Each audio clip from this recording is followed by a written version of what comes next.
Would you just go back in time with me a little bit and tell me how you came up with the idea or the inspiration for Kids Food Basket?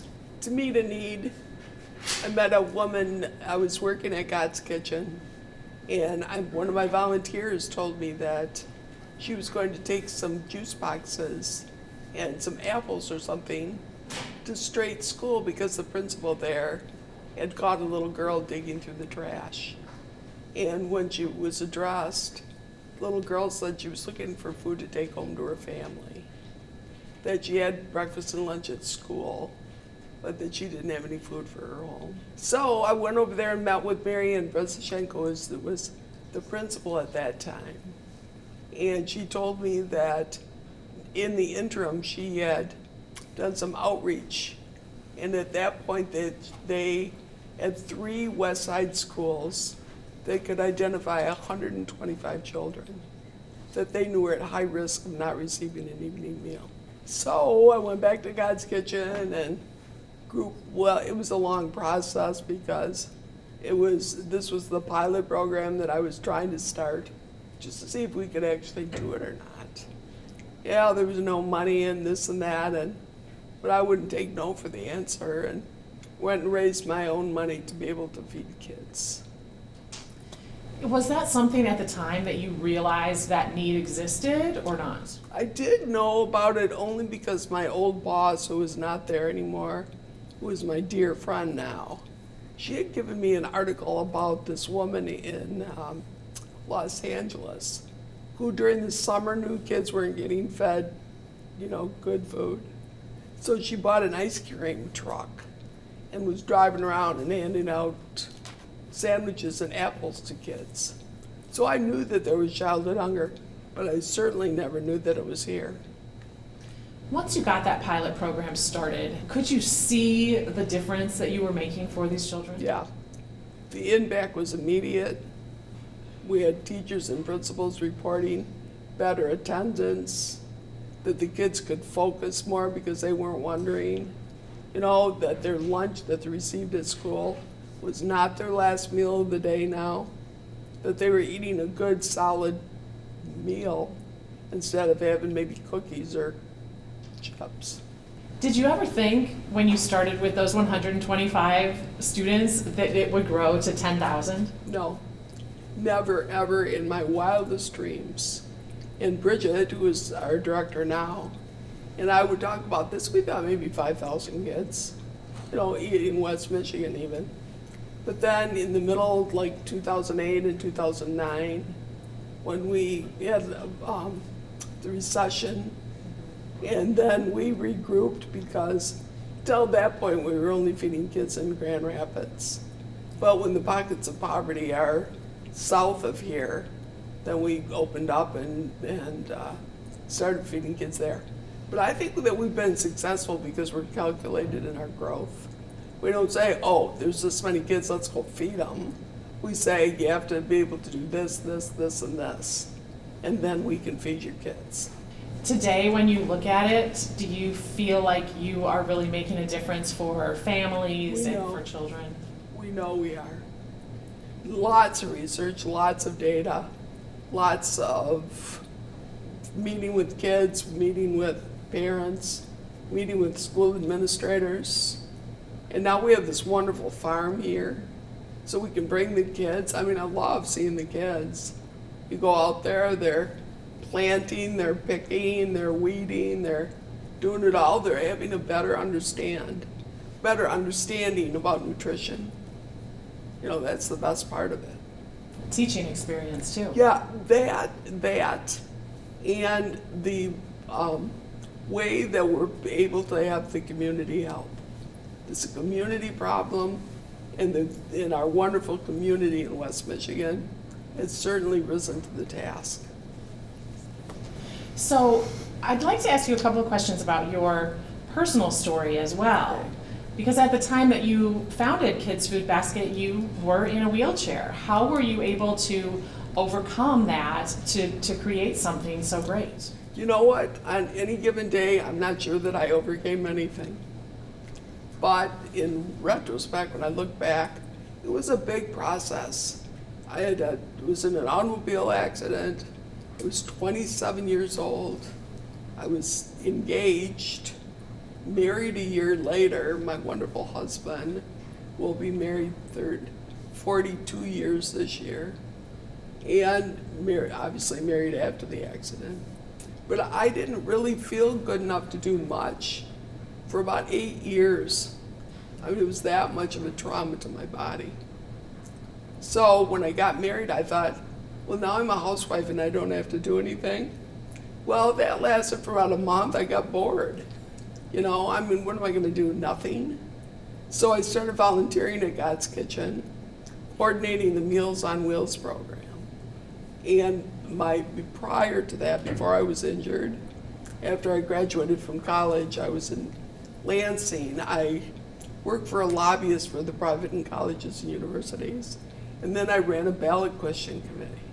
So I had the administrative skills to coordinate some drivers, that's for sure. So I took on more and more responsibility. And I was at God's Kitchen as a volunteer and then a paid person for 22 years. But it certainly was a wonderful tool of my rehab.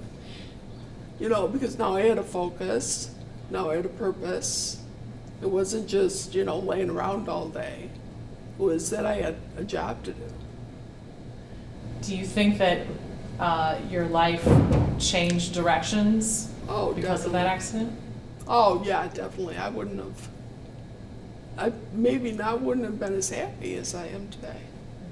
And that's a funny thing to say because obviously anybody who looks at me understands that I have a difficult life. What inspired you to write this book? Once again, back to Mary Ann Prezashenko. She can be a very, very persuasive person.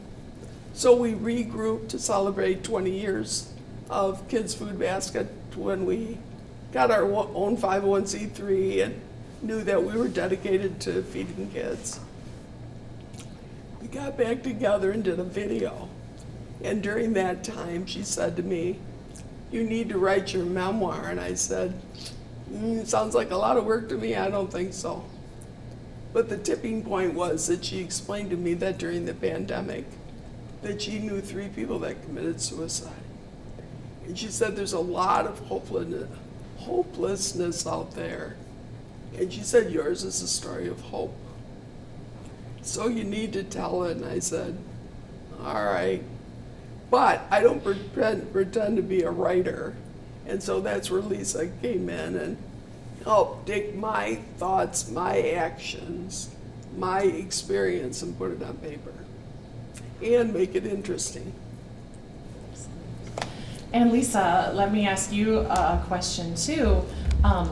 What was it like to work with Mary Kay and to talk with her and to put her story down on paper, this story of hope? Anybody who has ever spent any time with Mary Kay knows it's amazing to get to know her and to learn her story, and she's inspirational in all kinds of ways. So it was just an honor to be able to work with her for this. It was also really emotional. I interviewed Mary Kay and her family and friends and childhood friends and colleagues, and just felt like I immersed myself in her life story in a way that allowed me to convey everything that she has done, her resilience, her strength, to readers who will, I think, experience that with her. Is there any one story that Mary Kay told you or that her friends told you that kind of stands out to you? Do you know, the one that stands out to me a lot is her wedding day, because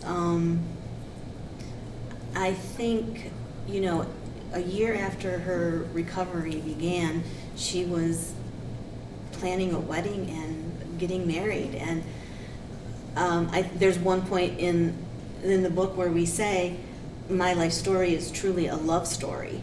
And it's not only the love of her family and friends, but the love of her husband, Jeff, and how he stood by her.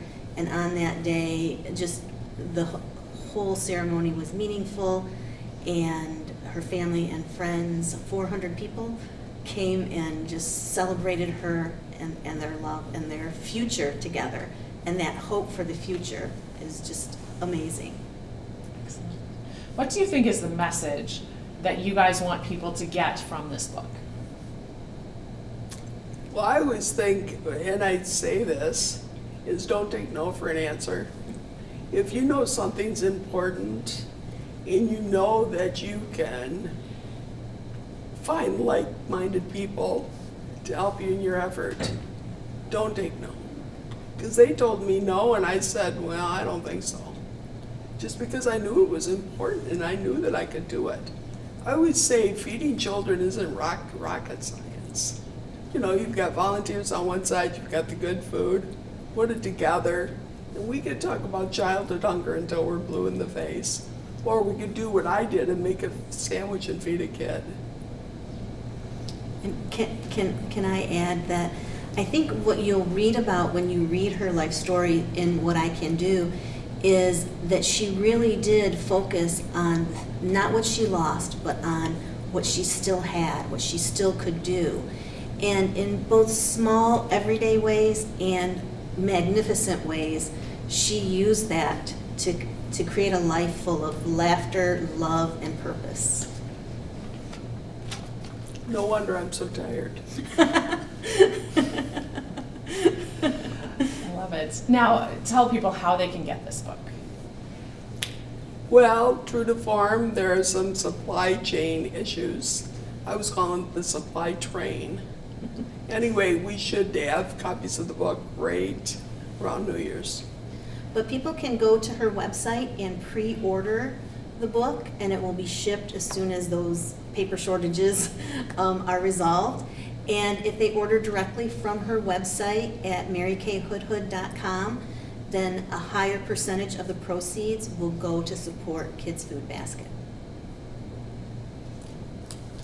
Thank you so much. Thank you. I Thank appreciate you. it. Thank you for your time.